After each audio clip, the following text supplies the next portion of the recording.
as pessoas se acharam tão no direito de censurar alguém que agora inverteu, né? Como se virasse uma outra face da moeda. Isso. E que agora tá no tudo, vale tudo e assim por diante. Isso. As pessoas, elas vão estressando também a janela, né?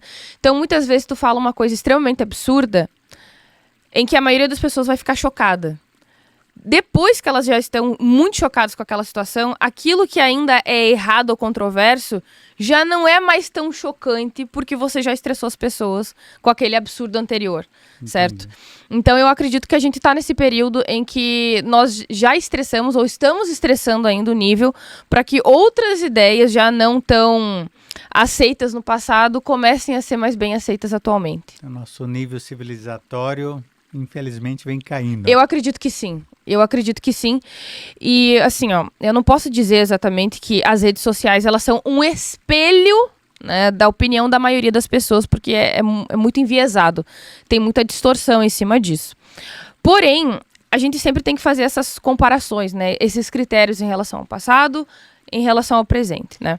E aí, por exemplo, no Twitter, há 10 anos, basicamente aquilo ali era uma máquina prolífica de cancelamento.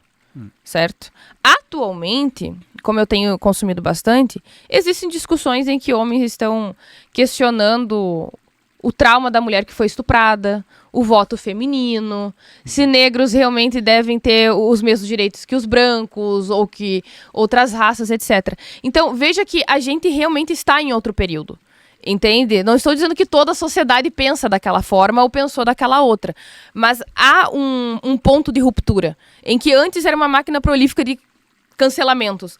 Agora não. As pessoas, elas podem dizer quaisquer atrocidades que elas quiserem e tá tudo certo. Vamos tentar, então, trazer isso um pouco, até para entender o passado, para tentar falar sobre o futuro.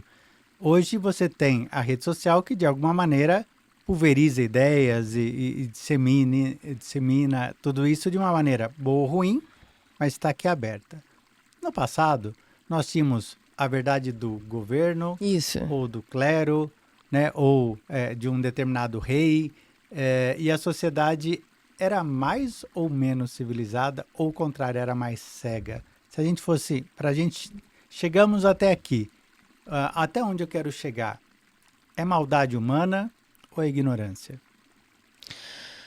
Olha, é uma pergunta realmente ampla e profunda, porque, primeiramente, eu acredito que o ser humano, ele tem os seus traços naturais. Algumas pessoas são mais malignas do que outras pessoas, independentemente do conhecimento. Inclusive, eu acredito que até é um conceito muito errado, equivocado das pessoas, de acreditar que porque determinada pessoa ela é bem estudada, instruída, logo ela é bondosa, compassiva. Nós temos aí inúmeros gênios do mal nas empresas, corporações, na política, nas instituições. Existem pessoas que são extremamente inteligentes, extremamente malignas e mal intencionadas. Da mesma forma que existem pessoas simples, sem tanto poder, mas que são cheias de compaixão. E não tiveram todo o acesso ao conhecimento, à leitura e às teorias e filosofias. E ainda assim, elas agem através de um espírito de compaixão, né? Então, considerando isso, eu acredito que também existe a cultura estabelecida que vai normalizando certos comportamentos. Porque, querendo ou não, a vida ordinária, as pessoas com quem a gente convive, elas acabam sendo como um termômetro daquilo que é ou não aceitável. Então, eu acredito bastante naquele ditado de que me diz com quem andas que eu direi quem és. Porque mesmo que as pessoas, muitas vezes, elas não sejam mal intencionadas, ao conviver com determinadas pessoas, alguns comportamentos passam a ser despercebidos, digamos assim. Sim. Então, você sabe que tem uma piadinha ótima desse ditado, qual né? que é? Diz que Judas tinha uma turminha ótima. Mas ele não seguiu. Mas eu entendo, quer dizer, você está dizendo assim, ó, de alguma forma, a sociedade, se for monolítica, você está ali dentro, você acaba pensando daquele jeito e agindo daquela forma ali. E isso poderia dizer que talvez em reis ou cleros mais bem intencionados, você levaria a sociedade para um estado civilizatório melhor ou não? Ou o rei, para permanecer no reinado, ele simplesmente fazia aquilo que a população pensava, né, bem naquela história de Maquiavel, né? Você entende para poder agir e permanecer no poder. Em algum momento da história, não sei se você poderia citar alguma coisa, nós tivemos reinados ou governos que levaram a população para algo melhor? Ou não? Ela só refletia a própria sociedade? Você chega... Então, se a gente pegar um caso bem antigo, Ciro, ele foi, digamos que, o primeiro a desenvolver uma espécie de Carta de Direitos Humanos Universal. Então, nós tivemos, sim, bons monarcas, claro. Agora, eu não acredito que seja um bom sistema de incentivos. Porque se o monarca ele não tem que barganhar ou lutar pelo poder, tanto quanto pela manutenção dele, na medida em que ele satisfaz os interesses da população, eu acredito que, na verdade, ele apenas se envaidece e se... Como eu poderia dizer assim? Engrandece no próprio poder. Sim. Entende? Então, eu acredito que o que faz com que um monarca, um rei, um político haja de modo a corresponder aos desejos de toda a população é justamente o risco dele perder o próprio lugar. E é interessante porque se a gente analisar, por exemplo, entre os primatas, mesmo entre eles, o macho alfa, por exemplo, ele é o macaco mais estressado. Ele tem o nível de cortisol mais alto. Por quê? Porque ele está sempre com medo e preocupado de ser deposto.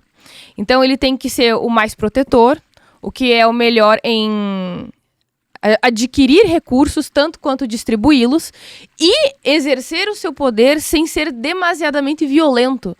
Então, tanto as fêmeas quanto os outros macacos, eles estão ali regulando e monitorando a capacidade daquele macho alfa permanecer no poder. Se ele começar a ser ineficiente, ele vai ser deposto e vai ser tomado por outro macaco. Então, esse é o motivo pelo qual ele está sempre extremamente estressado. E os betas, interessantemente, curiosamente, eles têm um nível de estresse menor do que o macho alfa, mas eles têm acesso a tudo que o macho alfa tem. Então, é o acesso às fêmeas, à comida e sem a responsabilidade. Ser no meio ali é bom. Isso, ali que eles estão maravilhosamente bem ajustados.